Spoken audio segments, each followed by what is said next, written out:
Hello everyone, this is Mohammed from Roubaix, Maroc.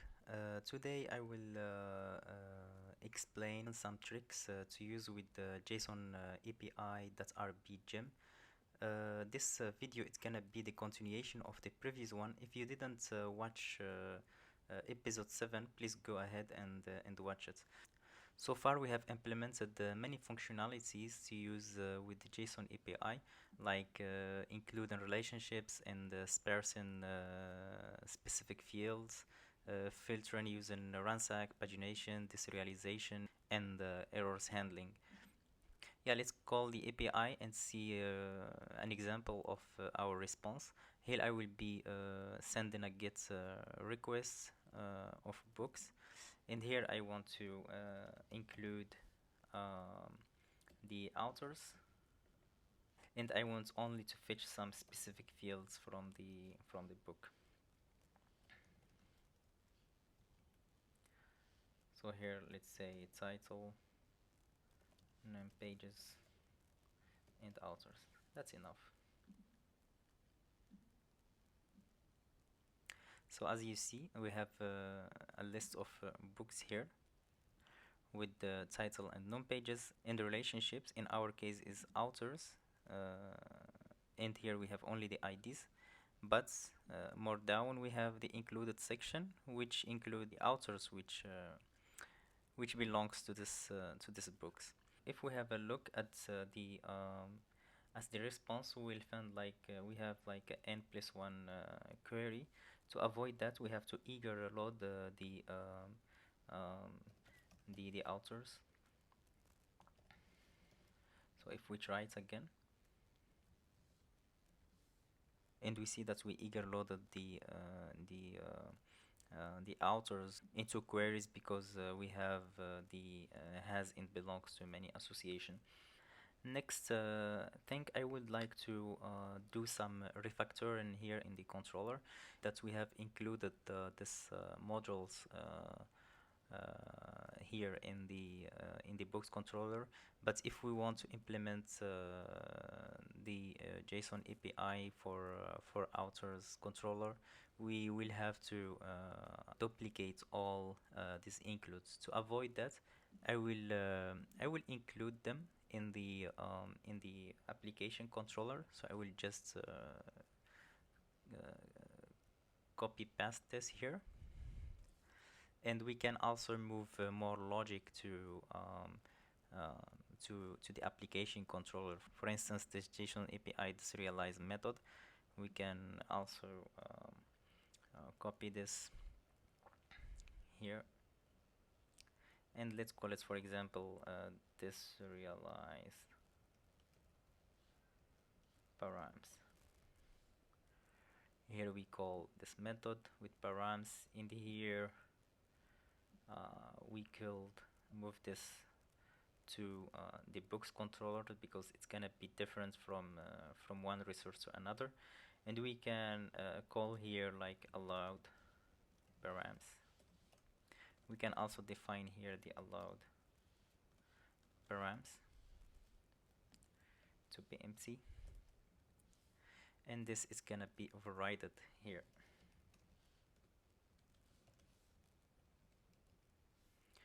Like that.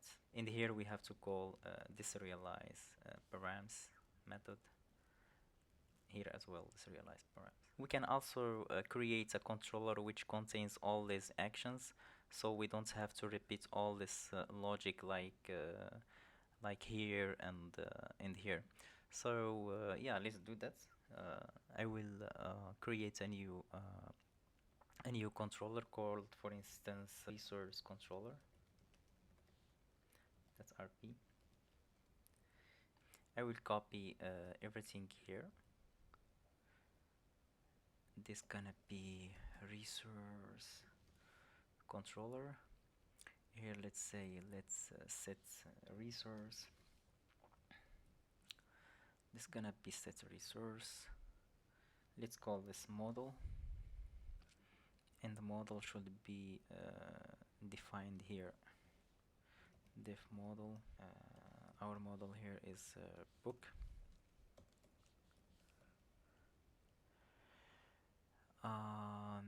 index action here. Here let's call this collection, and we have to define it here. Let div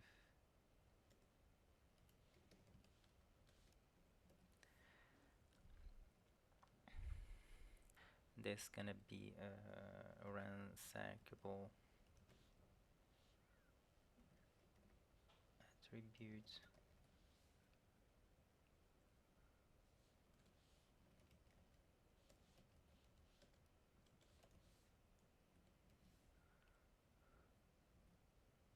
I think this is fine. It should work.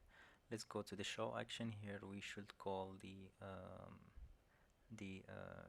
resource. Let's call this resource.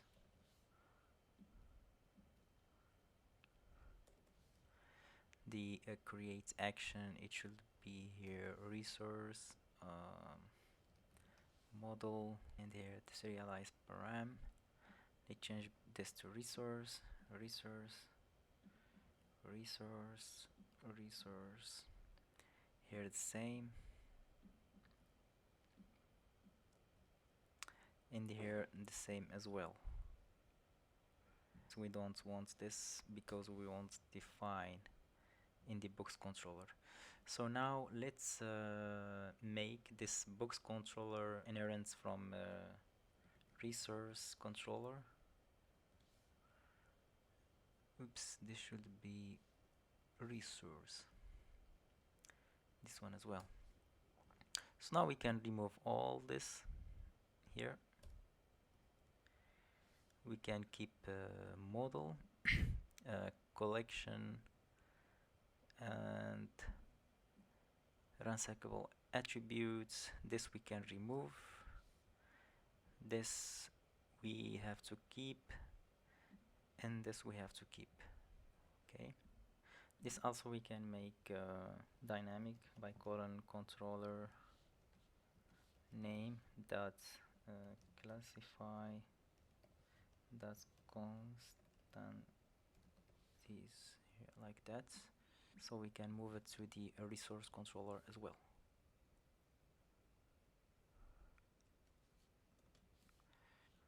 The collection can be model that's all, but we'll override it here. The ransack attribute should be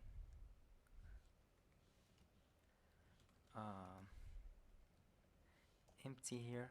So we can also move this here, because as we created a resource controller, we can move it here because it's related to the resources. The same for this methods here. Okay, this looks perfect. Now if we run the request again, it looks good. So we got the same results as we got before. We had the included section and the data section here, and the links. Awesome. Now if we want to implement the authors controller, we just have to inherit from resource controller. We can remove all these actions here, this one as well.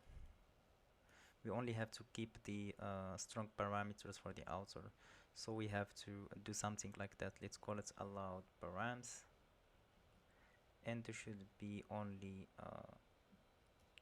name here. We can add a ransackable attribute, for example div ransackable attribute name. So here if we call authors, we should get a list of authors. Yeah, great. And if we want to add a filter, for example filter name contain, for example Chris, we should get the authors whose name contain the word Chris.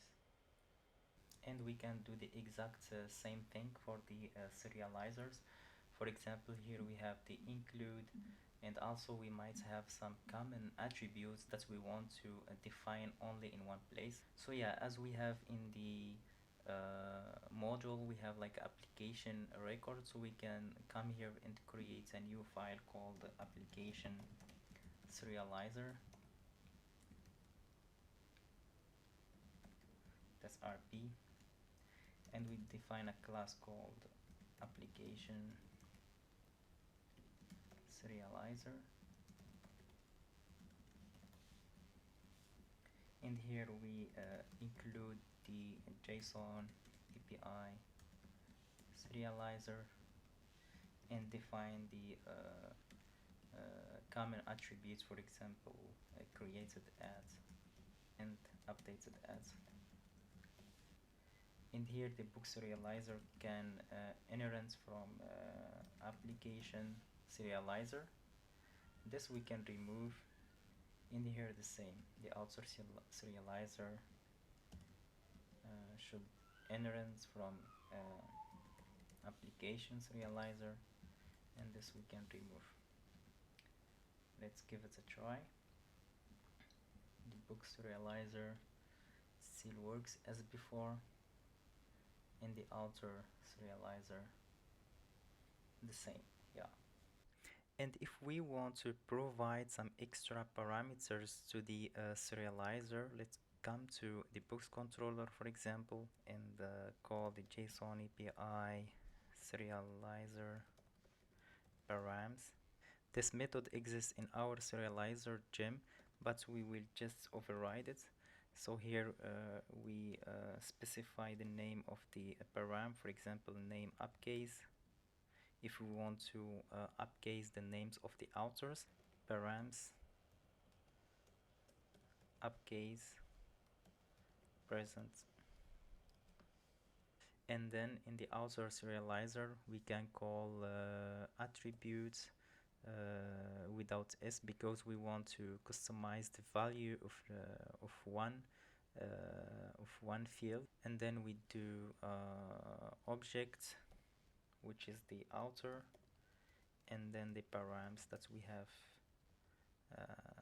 passed from the controller. And here we check if params name case is true. We do object dot name dot upcase, else we return object dot name. Let's give it a try. If we pass here upcase param equal to true or 1 or whatever, the author's name should be big letters. Now I would like to add another relationship to the book serializer. So far we has many relationship. I would like to add a belongs to. For example, let's say a book will belongs to a genre. So let's go ahead and create a model called genre with name attribute. So let's go and stop our server. Rails generates model genre name, and also we can create a reference to the book. So Rails generates migration, add genre to books, genre references.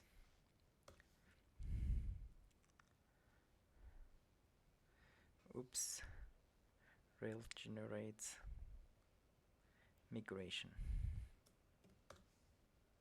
Let's check this migration. Add a reference genre to books. This basically will create a genre ID attribute to the books table.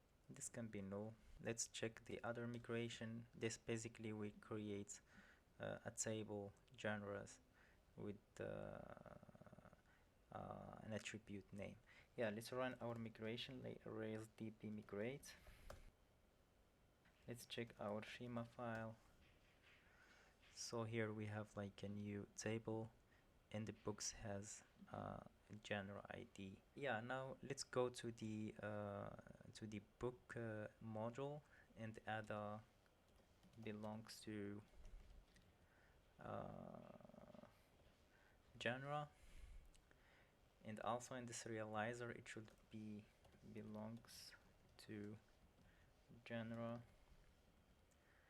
Now if we go to our console and create a genre, for example science fiction, maybe another one, novel. Let's now go and associate this genres to our books. So let's go and iterate over all the books and then do um, each book update genre ID to a random number 1 or 2. Yeah, that should be enough to associate the genres. Now let's create our genre serializer. So genre serializer, that's RB class genre serializer, inherent from application serializer, and here we define the attributes name. And here in the books controller we have to add genre as an allowed include. Let's run our server. So now if we give it another try, so we include the genre, and here also in the fields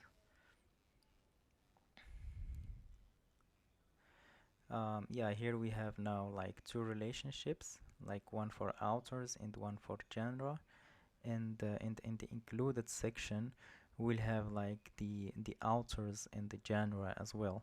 Let's check our logs. So we see that here we are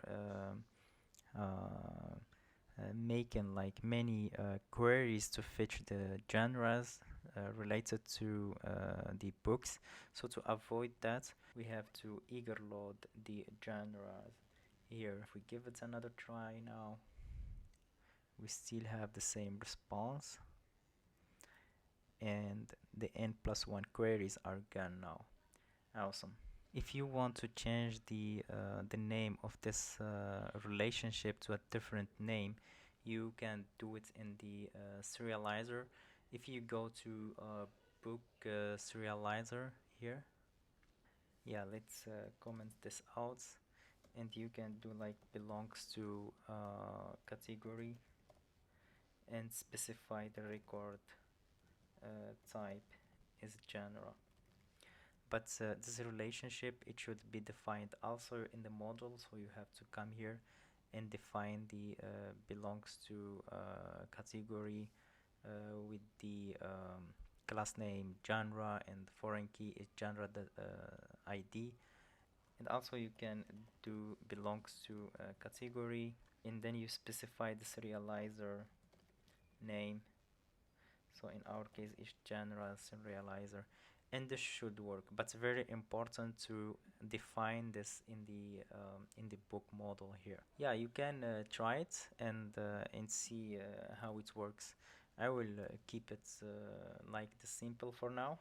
Another thing is by default the JSON serializer underscores the key names. It also supports like Camel, Lower, or Dash. Let's change it, for example, to Dash. So we do a set key transform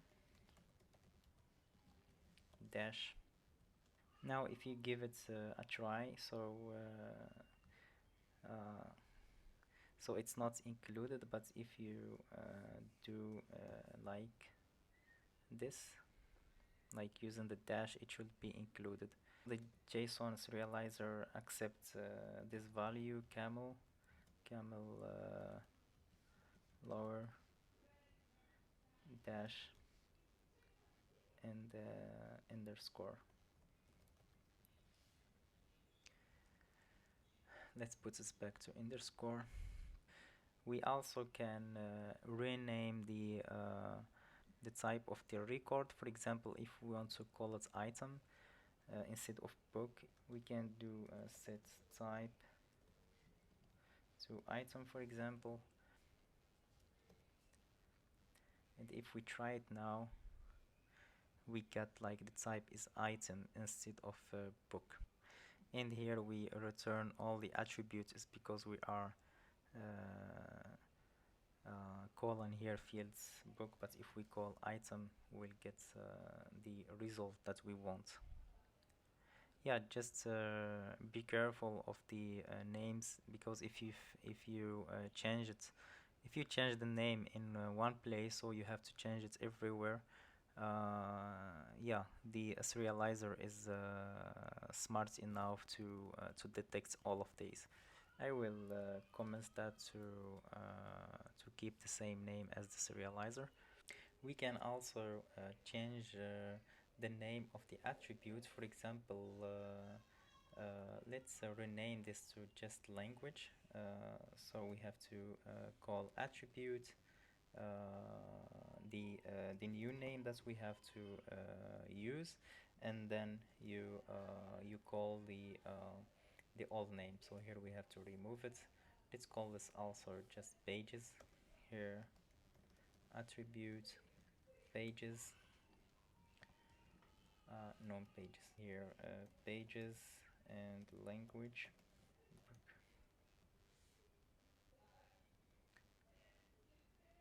So if we give it a try, yeah, here is pages and languages.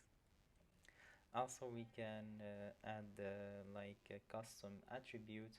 For example, let's add an attribute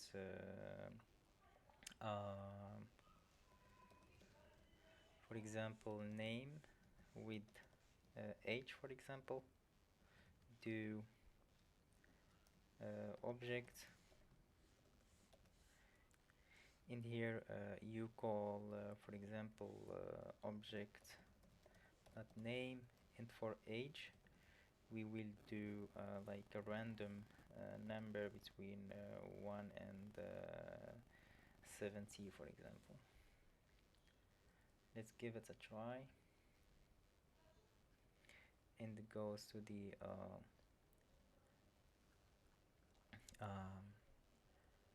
author's data. So you will find name with age, here the name, and here like a random name.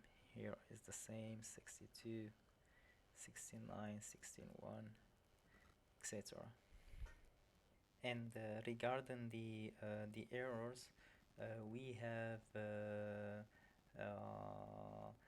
module in the JSON API.rb gem, which is called errors, and this it renders the 500 errors this way. You can also override it if you want to capture this this errors and like external errors tracking, like honey badger, new relic, etc. So to do that, we have just to copy this method here and go to our base or resource controller, and then pass it here. And here you can put your code to track your errors. If you use Raven, you can do something like Raven capture exception. In here the exception dot inspect, and then you call super exception to render the error. Let's comment that because we don't have Raven, and let's add a comment here to explain that. Add your exception notifier here. Last thing I would like to cover is caching. To implement that, we can do that in the application Serializer, so all of our resources get cached. So here we call the cache option method, and then we define the store. Here you do Rails cache, then you can specify namespace for the cache keys. I will call it JSON API Serializer. You can also expire the cache in each period, for example 1 hour. But yeah, we don't need that because the cache will be invalidated when the record is updated. So every time you update a record, you will get a new fresh, so it should be safe. This should be cache options. Let's give it a try. Yeah, here we have our results. This request took like 349 milliseconds. If we try it again, it should be faster. Yeah, this is for this episode. I hope it was useful. If you think there is some things that I didn't mention, please leave me a comment and I will try to cover them. Yeah, thank you for watching and see you in the next one.